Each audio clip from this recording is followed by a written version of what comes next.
जातिगत जनगणना सार्वजनिक करने के लिए और करवाने के लिए मैं सर्वप्रथम बिहार के नेता जो हैं श्री लालू प्रसाद यादव जी, नीतीश कुमार और तेजस्वी जी को धन्यवाद देना चाहता हूं, जो इतने विरोध के बावजूद, केंद्र के विरोध, बिहार के जो बीजेपी नेताओं के विरोध, जो सवर्ण जाति के लोग बार बार कोर्ट जा रहे थे इसको रोकने के लिए, इन विरोध के बावजूद उन्होंने जातिगत जनगणना करवाया और रिपोर्ट को जारी किया।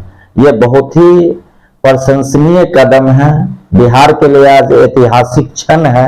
यहाँ के जो जातिगत जनगणना का जो रिपोर्ट आया है, ये स्पष्ट कर दिया, जो कुछ ऐसी जातियां जिसकी आबादी अच्छी है लेकिन उनकी भागीदारी 1% नहीं है, और कुछ ऐसी जातियां हैं जिनकी आबादी कम होते हुए भी उनकी भागीदारी बहुत ज्यादा है। जैसे अगर हम गौर करें, देखें तो लाला का जो आबादी है कायस्थ जाति की, वो पूरे बिहार में 0.60 है आबादी, यानी 1% से बहुत कम। और इसी जगह पे देखा जाए तो बढ़ई जाति की आबादी जो है 1.45% है।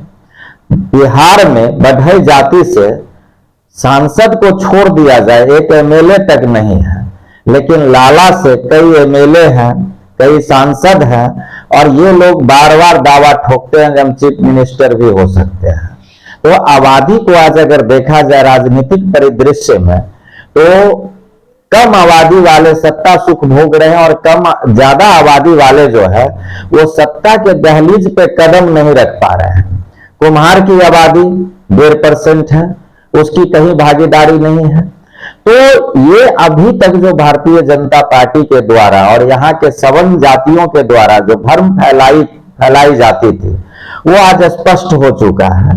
ये जो आबादी है, वो आबादी में कौन सी जाति कितनी है और उसको क्या भागीदारी मिल रहा है, या सिर्फ उसको जो है ये टारगेट करके एक नेता को जो उसके अहित में काम करते उस नेता को आगे करके और उस जाति का वोट ले रहे हैं और खुद सांसद बन रहे हैं, खुद एमएलए बन रहे हैं, सरकार में डिसीजन ले रहे हैं। आज अगर देखा जाए तो सवर्ण की आबादी 10% है, जिसमें ब्राह्मण, भूमिहार, कायस्थ और राजपूत जाति के लोग हैं। अगर यही चीज अगर सरकारी नौकरी में देखा जाए, अगर बिहार के न्यायालयों में देखा जाए, तो 85% सीट पे ये लोग कब्जा किए हुए हैं। आबादी 10% और कब्जा 85% पे, मतलब देश के कानून पर इनका जो अभी सर्वे आया है उसमें 80% है और बिहार में 85% है। तो आबादी 10%, वहां ये 85%, और बार बार ताना देते हैं जो ओबीसी जाति के जो लोग हैं उनको बार बार ताना देते हैं आप रिजर्वेशन के बदौलत आगे हैं, आप कॉलेजियम सिस्टम करके पूरे न्यायालय पे कब्जा किए हुए हैं, वहां 85% आरक्षण का लाभ उठा रहे हैं। लेकिन आप जैसे अपने आप को सामान्य वर्ग घोषित करके और दूसरे को जलील भी कर रहे हैं। बिहार में अगर देखा जाए तो ओबीसी में 27% जो है वो पिछड़ा है, और इसके रिजर्वेशन को देखा जाए तो 27% में मात्र 7% आरक्षण जो है पिछड़े वर्ग को बिहार में दी जा रही है। आबादी 28% लगभग, आरक्षण 7%। अगर सवर्ण जातियों को देखा जाए तो आबादी 10% से कम, आरक्षण 10%, लेकिन फिर भी वो अपने आप को सामान्य, अपने आप को उच्च वर्ग कहकर बार बार जो है पिछड़ी जातियों को जैसे ताना देते हैं जो तुम रिजर्वेशन के बदौलत आगे बढ़ रहे हो।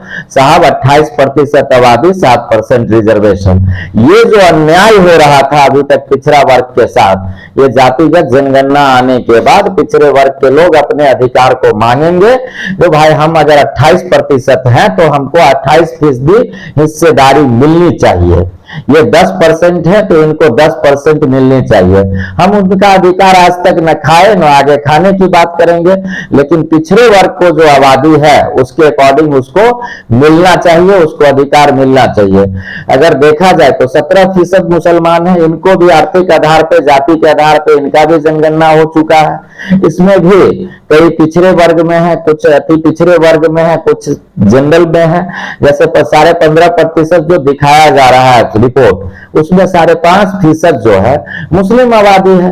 उस 5.5% में जो है ईसाई आ रहे हैं, उस 5.5% में जो है सिख आ रहे हैं। तो ये सिर्फ 15.5% 4 जाति की आवाज नहीं है आबादी, और ये 4 जाति जो है उनके अधिकार को भी खा रहे हैं जनरल के नाम पे।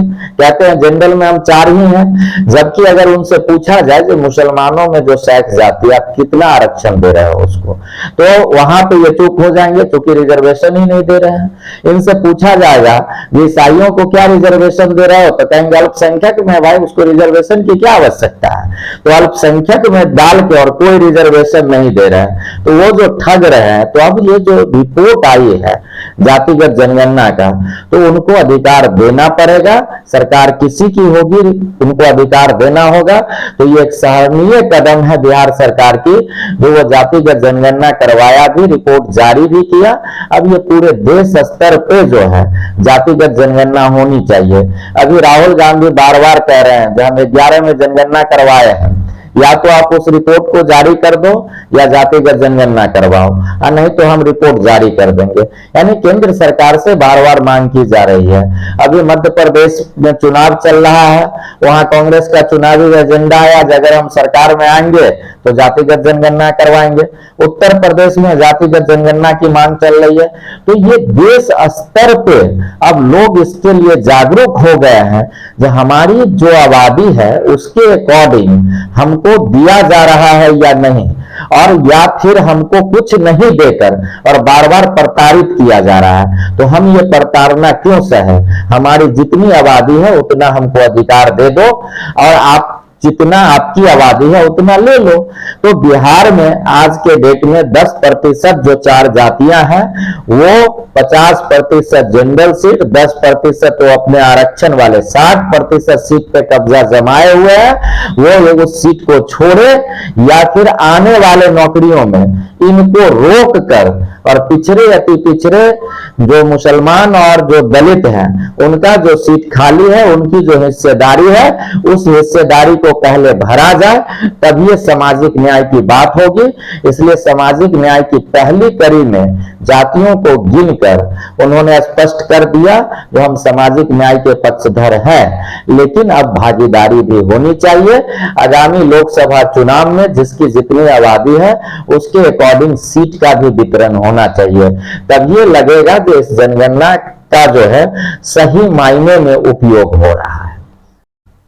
देखिए, सबसे पहले तो बहुत ही मशक्कत के बाद जाति आधारित जो जनगणना जो शुरू हुआ, तो बहुत सारा विवाद आया, और जो विपक्षी पार्टी बिहार में जो भाजपा है वो कोर्ट तक चली गए, और बीच में जाति जनगणना रोकना पड़ा। लेकिन अंततः जो काला बादल जो छाया हुआ था वह आज जो है तो बिल्कुल छट गया, और जातिगत जनगणना का जो रिपोर्ट है वह पटल पे आ गया। और इससे यह साफ जाहिर होता है कि जिस तरीके से जो नीचे तबके के लोग हैं उनका हक मारा जा रहा था, वो बिल्कुल आईने की तरह साफ हो गया। आज जो 15% जो लोग हैं जो जनरल कैटेगरी से आते हैं, उसमें भी कुछ अल्पसंख्यक समाज से आते हैं, जो उसको भी जोड़ दिया गया है। लेकिन ये 15% में लगभग 10% लोग जो हैं, जो सारा मलाई जो है ये चाट रहे हैं, और जो भी बड़ा बड़ा पोस्ट है सरकारी नौकरी में, ये आरक्षण का 10% लाभ भी ले रहे हैं। तो जिसका जितना संख्या भारी, उसका उतना हो हिस्सेदारी। अब जो है इस पर बात होगी। आप जो है 10% हैं, और 10% में आपको 10% मिल रहा है आपका रिजर्वेशन, तो आप 100% है जो रिजर्वेशन आप ले रहे हैं। और बाकी जो पिछड़ा है वो 63% है, उसको मात्र जो है तो 27%। आप 100% लेते हैं आरक्षण का लाभ और 63% में 27% लेता है, और ऊपर से आप ताना देते हैं कि आपको तो आरक्षण है, आपको आरक्षण का लाभ मिलता है। इनका चेहरा बिल्कुल बेनकाब हो गया। जो एक उदाहरण के तौर पे हम बताते हैं कि जिस तरह बैल जो है सारा दिन है तो मेहनत करता है, हल जोताई का काम करता है और उससे अनाज उपजता है, लेकिन जानते हैं वो बैल जो है सो अनाज नहीं खाता है। बैल को क्या मिलता है? वह भूसा और ठठेरा। अनाज कौन का खाता है? ये उच्च जाति के जो लोग हैं, वो जिस तरह बसहा, एक बसहा को जो है करता है कि बहुत अच्छे से उसको कपड़ा ओढ़ा करके बढ़िया से सिंगार पटार करके उसको गांव गांव में घुमाता है, और उसको वही अनाज जो बैल है तो खत करके उपजाता है, वही बसहा को देखते हैं गांव में लोग है तो मुंह में मकई गेहूं दाना खिलाता है। उसी तरह ये जाति के जो लोग हैं, उसी तरह जो है जो पिछड़े वर्ग के लोग हैं, दलित वर्ग के लोग हैं, ये खून पसीना जो है सो खून पसीना से सींच करके जो अनाज उपजाते हैं, और उसी तरह इनका जो है सो हकमारी करके ये खून चूस रहे हैं। जो परजीवी जो होता है, वो परजीवी है सो अपना काम नहीं करके दूसरे पर आधारित होता है, और वह दूसरे का खून चूसता है, और खून चूस करके जो है अपना पेट भरता है।